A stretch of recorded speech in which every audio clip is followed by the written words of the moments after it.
Je me trouve devant la mosquée de la Riviera Golf à Abidjan. C'est le lieu d'où partent tous les candidats au pèlerinage en Côte d'Ivoire. Ce qui s'est joué ici est quelque chose de plus dégoûtant. Il y a eu d'une part des pèlerins abandonnés à eux-mêmes qui n'ont pas pu effectuer le Hajj, et on a vu un responsable de l'organisation du pèlerinage à la Mecque échapper de justesse à un lynchage.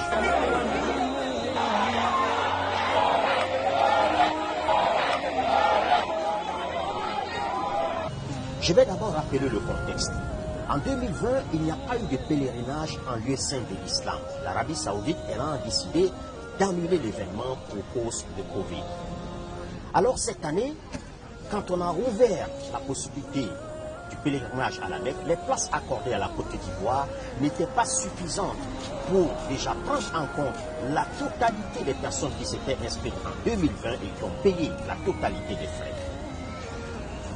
Alors du coup, on avait d'une part les candidats de 2020 qui avaient déjà payé leurs frais et qui ne pouvaient pas partir, et on avait d'autre part les nouveaux inscrits qui voulaient coûte que coûte aller en pèlerinage à la Mecque cette année.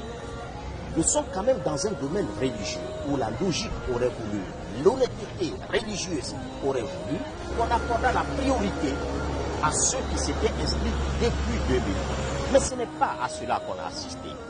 Ce à quoi on a assisté, c'est une sorte de mafia qui s'est créée où des gens qui étaient inscrits depuis 2020 ont dû encore payer de l'argent, soudoyer des gens pour pouvoir se retrouver dans l'avion. Mais on a aussi eu des gens qui ne se sont inscrits que cette année, mais qui ont réussi en payant le prix fort à racheter des places qui étaient plutôt normalement destinées à ceux qui étaient inscrits depuis 2020.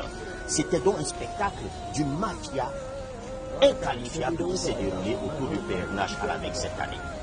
Et le plus dégoûtant dans tout ce qui s'est passé, c'est que nous sommes quand même dans un pays dirigé par un chef de l'État lui-même musulman, à la probité morale irréprochable.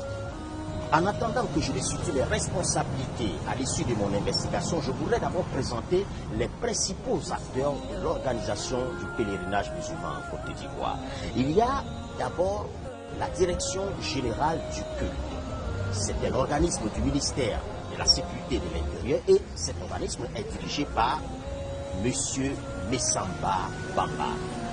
Il y a ensuite deux autres structures. C'est d'abord le commissariat du Hajj et le comité de surveillance. Alors, le très puissant comité de surveillance est dirigé et présidé par M. Bassiré Touré. À côté du comité de surveillance, il y a le commissariat du Hajj qui, lui, est dirigé par l'imam Ouattara Bachir, le numéro 2 de la mosquée de la Riviera Golf, où je le trouve en ce moment.